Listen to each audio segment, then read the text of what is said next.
Нестор Лакоба, Ефрем Эшба, Николай Акертава. Эти имена навсегда связаны с борьбой за независимое существование Абхазии. Все трое ровесники. На их долю пришелся сложный период в истории Апсны. Трудные времена рождают сильных людей. Было отмечено за круглым столом, посвященным памяти великих сынов абхазского народа.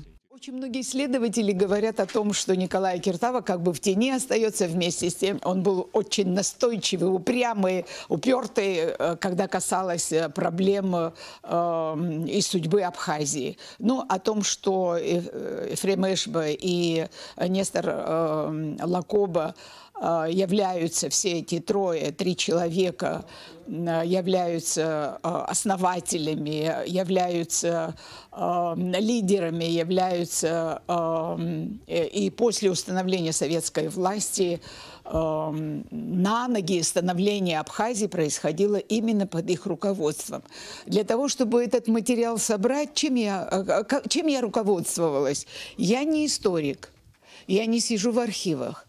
Для меня самая главная цель была собрать все, что издано и напечатано о наших лидерах. Политические портреты о видных государственных деятелях Далила Пилия собирают по крупицам, деталям, фразам, предложениям, интервью. Сильные, мудрые и образованные. У каждого из них было свое мнение, и нередко возникали противоречия. Эти противоречия, которые между ними возникали, они были вокруг Абхазии и во благо Абхазии. И поэтому я считаю это закономерностью.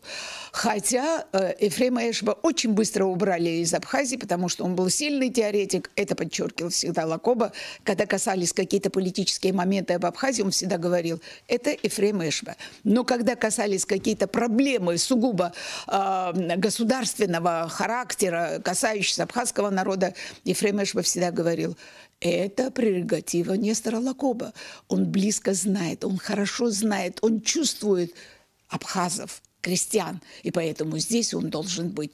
Но Николай Акертава, вы знаете, это был высокообразованный человек, который первым подписал образование Союза Советских Социалистических Республик. Выступавшие рассказывали о тяжелых судьбах политических деятелей и их семей. Историки отмечают, что многие аспекты их жизни все еще остаются тайной. Вот в 1936 году, если не ошибаюсь, 3 апреля, была встреча у них Нестора с Ефремом Эшбой. Они всю ночь проговорили, об этом говорится в дневниковых записях Эшба. И очень многое, в общем, выяснили между собой.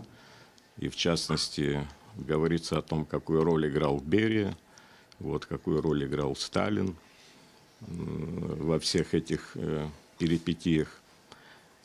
А потом вы знаете, что уже произошло. Вообще 1936 год был роковой для них, для всех. Вот. И в этом смысле, конечно, Нестор раньше закончил свою, так сказать, жизнь, был отравлен в декабре 1936 года. Они находились в заключении, но прожили немногим больше. Станислав Лакоба подчеркнул, что в начале 1921 года Эшба выступил инициатором провозглашения независимости Абхазии при поддержке Ленина. Его единомышленниками были Лакоба и Акертава.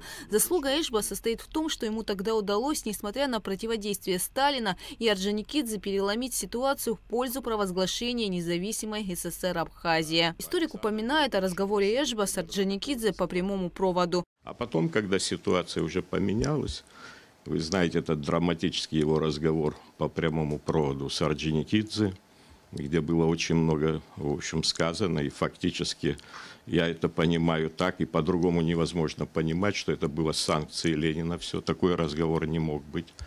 Иначе с такой фигурой, как Орджоникидзе, значит и Сталин. То есть он настоял на этом. И то, что совещание проходило в Батуми, тоже говорит о многом. Это как раз следствие той поездки, которая была в Турцию. Там, безусловно, были договоренности определенные вот, относительно того, что Батумская область, ныне Аджария, перешла фактически Грузинская ССР. Вот. И в обмен, конечно, по всей видимости, Абхазии были обещаны некие преференции, потому что в одном из отчетов который потом обнаружил Владимир Новиков в архиве, там Эшба ссылается о положительном батумском примере. Он говорит, особо выделяет этот момент.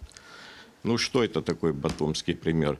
Ну, понятно, 16 марта был подписан советско-турецкий договор, а 18 марта вдруг советская власть в Аджаре, в Батуми устанавливает. Ну, таких совпадений не бывает. Тяжелое время рождает сильных людей. Сильные люди создают хорошие времена. Да. И вот так вот последовательно. Возможно, у нас в 70-х, 80-х годах были на самом деле хорошие времена, которые, к сожалению, вот нас и родило.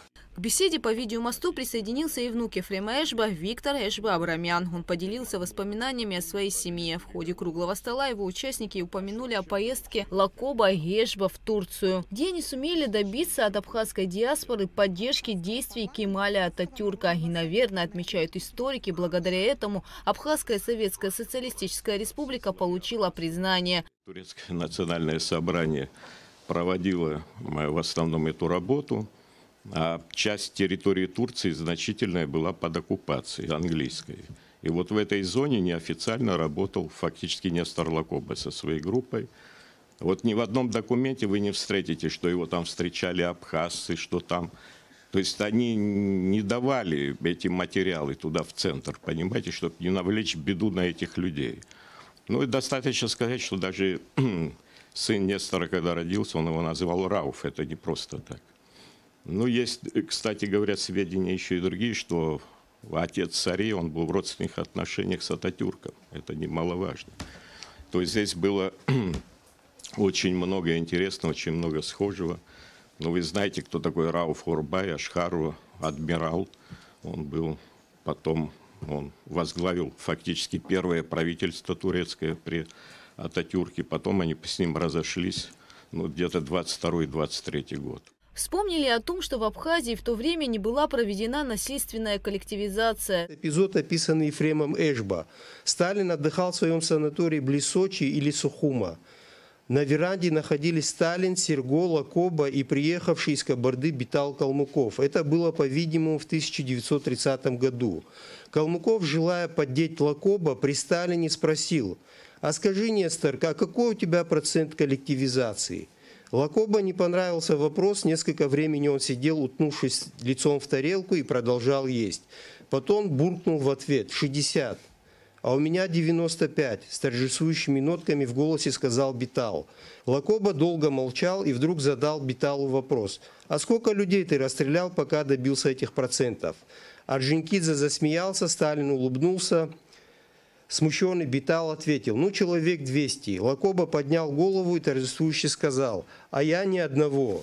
Любимцы народа, патриоты, пострадавшие от сталинско-бериевского режима Ефрем Эшба, Нестор Лакоба и Николай Кертава. О личностях этих выдающихся людей можно говорить бесконечно. И, как отмечают историки, многое из того периода в истории Абхазии еще предстоит изучить. Гугуца Вардания, Камила Джопуа, Абхазское телевидение.